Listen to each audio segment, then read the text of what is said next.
Go.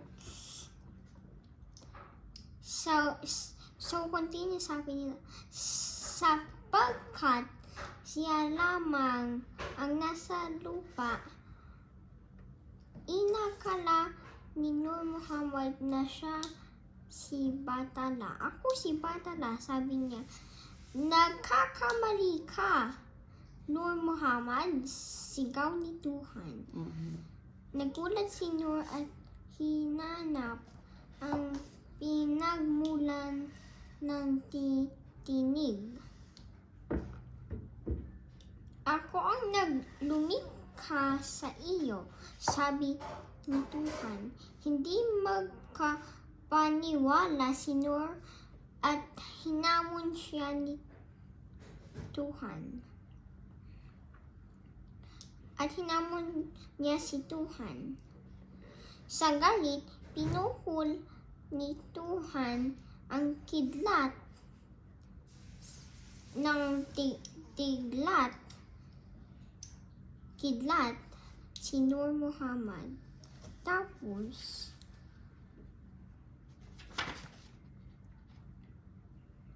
mula sa natunaw na katawan ni Nur Muhammad, lumabas ang buwan, araw at mga bituin. Nagkaroon ng hangin at ulap sa paligid.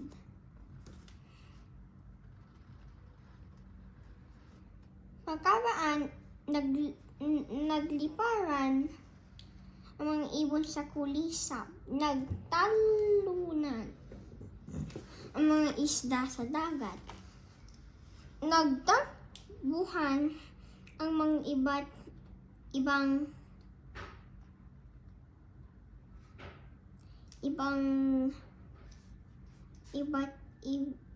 ibang bulaklak at halaman.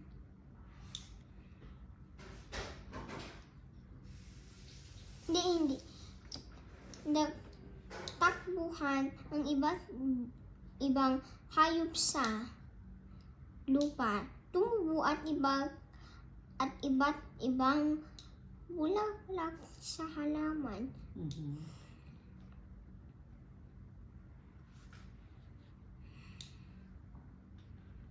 Ang digdig na naging isang makulay na hardin. Daigdig. Ganito nilikha ng bata ng si Tuhan ang daigdig ayon sa mga saman. Okay. Okay. Kiss na rin. Sabi niya, sapagkat siya lamang ang nasa lupa, inakala ni Nur Muhammad na siya si Bathala. Sinabi niya na siya si Bathala. Tapos si Tuhan sinabi niya, nagkamali ka, Nur Muhammad. Pero sinabi ni Nur Muhammad, pero ayaw mag-believe si Nur Muhammad. Tapos nang ano sila ni Tuhan.